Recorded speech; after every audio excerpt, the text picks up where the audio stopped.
Bonjour et bienvenue sur la chaîne TOT, ce que vous n'avez jamais appris à l'école. Aujourd'hui, nous allons vous parler de Granville T. Woods. Mais au fait, qui est Granville T. Woods? Il est l'homme qui révolutionna les systèmes de communication des chemins de fer. Granville T. Woods s'illustra aussi dans de nombreux domaines des sciences tels que la mécanique et l'électricité. Né à Columbus dans l'Ohio aux États-Unis le 23 avril 1856, Woods a dû arrêter ses études à l'âge de 10 ans pour travailler. Il n'a donc pas pu finir ses études primaires.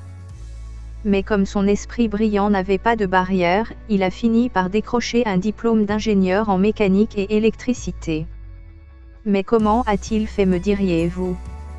Il faut savoir que Granville T. Woods était un autodidacte boulimique de connaissances qui a commencé sa formation par la lecture de livres sur l'électricité. Il s'est ensuite intéressé à l'étude de l'énergie thermique.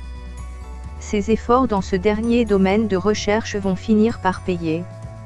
En effet, en 1884 sa demande de brevet pour l'amélioration de chauffage central, enregistrée sous le numéro 299-894 fut acceptée. Le 2 décembre 1884, un deuxième brevet portant le numéro 308-917 fut déposé par Woods pour l'invention d'un transmetteur téléphonique. Cette invention se distingua davantage par son efficacité, en effet, les sons émis étaient plus puissants et de meilleure acuité. Ce qui améliorait considérablement les communications longue distance. En 1885, l'esprit très fécond de Granville T. Woods s'illustra à nouveau par une invention capitale pour les télécommunications de l'époque, la télégraphonie était alors née. Il s'agissait d'un appareil mixte qui combinait la télégraphie et la téléphonie. L'envoi des messages devenait alors un jeu d'enfant pour un télégraphiste. C'est donc grâce à son invention que la maîtrise du système de transmission Morse, couramment utilisé à l'époque, devenait inutile. Le brevet de la télégraphonie fut enregistré sous le numéro 315-368-1885. L'invention connut un tel succès que Woods finit par la vendre à l'American Bell Telephone Company de Boston. Le 15 novembre 1887, M. Woods déposa un nouveau brevet, numéro 373-383, qui va révolutionner les transports ferroviaires, en inventant le « Synchronous Multiplex Railway Telegraph », connu en français sous le nom de « télégraphie de chemin de fer ».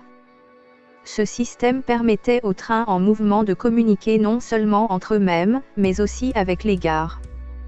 Cette dernière invention améliorait de façon remarquable la sécurité dans les transports ferroviaires en faisant chuter de façon drastique le nombre d'accidents par collision. Fort de son expérience d'inventeur sans limite et dans le souci de mieux faire connaître ses inventions, Granville T. Woods fonda la Woods Electric Company, une entreprise dont il consacra 10 années de sa vie.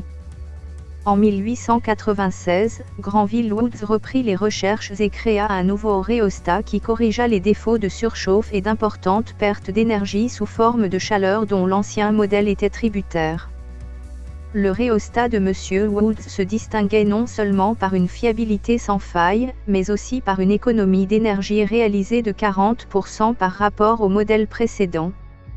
Cette invention fut enregistrée au bureau des brevets sous le numéro 569-443, le 13 octobre 1896. En 1901, l'esprit brillant de Woods était de nouveau sous les projecteurs avec son invention baptisée « Third Rail » ou encore appelée « Troisième rail » en français. Invention qui fut déposée le 9 janvier 1901, référencée par le brevet numéro 667-110. Le procédé ainsi synthétisé, mis en place par M.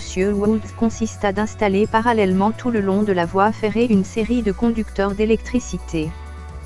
Des collecteurs électriques établissaient le contact entre le train et les conducteurs fixés au sol. L'électricité qui en résultait était alors contrôlée par des commutateurs électromagnétiques reliés aux fameux conducteurs et à la source d'alimentation. De nos jours, cette invention est encore utilisée par le métro de la plupart des grandes villes telles celle de New York. En 1901, la General Electric Company de New York fut irrésistiblement séduite par le Troisième Reich. Un accord d'achat de l'invention de Granville Woods fut alors conclu entre les deux partenaires. Les 3 années suivantes, 1902, 1903 et 1905 seront marquées par d'intenses et fructueuses recherches aboutissant à la création d'un frein automatique à air comprimé qui sera acheté par Air Brake Company de Pennsylvanie. L'esprit très fécond de M. Woods n'ayant point de limite, si bien qu'on peut rajouter plusieurs autres inventions à son crédit, telles un frein électromécanique en 1887, un interrupteur automatique de circuits électriques en 1889, dont le brevet numéro 438-590 fut déposé le 14 octobre 1889. Une couveuse artificielle en 1890. Signalons à titre anecdotique que Thomas Edison réclamait la paternité du « Synchronous Multiplex Railway Telegraph », connu en français sous le nom de « télégraphie de chemin de fer ». L'affaire fut portée devant les tribunaux. Finalement Granville Woods remporta à 2 reprises devant les juridictions compétentes le bras de fer qui l'opposa à Thomas Edison. Ses biographes comme Louis Harbert, Vivian Overton Simmons sont unanimes pour dire que M. Granville Taylor Wood est l'auteur d'une 60aine de brevets émis par l'Office des brevets des États-Unis. Nous n'avons donc pas pu tous les lister dans cette vidéo. Sachez que ces inventions furent à l'avant-garde de la révolution industrielle des sociétés occidentales. Son apport au développement de la technique fut officiellement reconnu grâce à l'obtention de prix récompensant ses nombreux travaux de recherche ayant abouti à d'innombrables innovations capitales, en somme support d'édification des sociétés industrielles occidentales modernes. Pour résumer, retenez que Granville Woods, de son vivant fut surnommé à juste titre, le Black Edison, c'est-à-dire comme vous l'avez tous compris le Thomas Edison noir. En conclusion, la question légitime que nous sommes en droit de nous poser est, pourquoi Granville Taylor Woods, inventeur de génie qu'il fut, n'est-il pas connu du grand public, au même titre que Graham Bell ou Thomas Edison? Merci d'avoir regardé cette vidéo. N'oubliez pas de mettre un pouce bleu et de partager si celle-ci vous a plu. Avant de partir, merci de cliquer sur la cloche de notification qui vous permettra d'être informé dès la publication de notre prochaine vidéo.